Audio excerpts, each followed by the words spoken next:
咁今日咧就嚟到呢度嘅長沙灣金泉街總站，諗住搭214翻屋企啦。點知啱走咗架，望喺嗰個死人紅綠燈嗰度，望到架214走咗，頂佢！而家要等11分鐘，又頭先見到架風筒。咁而家咧就等我為就用餘下11分鐘為大家講解一下呢度金泉街巴士總站嘅所有嘅設施啦。咁首先咧喺我哋面前咧就係見到有一個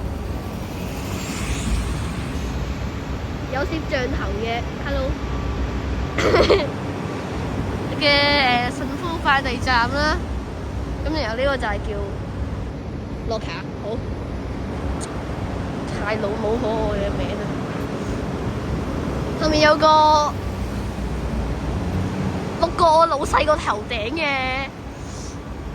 pantry 茶水間，然後呢度有棵又係鋪喺我老細頭上面嘅綠植，呢有個嚴禁吸煙，雖然我都唔會吸煙嘅。我漏咗個設施添，我老豆個屋企，唔係我老細個屋企呢度。好啦，咁我哋喺前面。其實我仲有一個設施唔記得講嘅，就係呢個臭到阿媽都唔認得嘅化學廁所。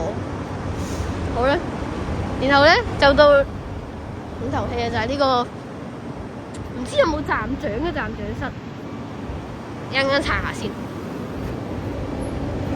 懂行嘅觀眾們可以同我科普一下。我就係咁樣先啦，拜拜。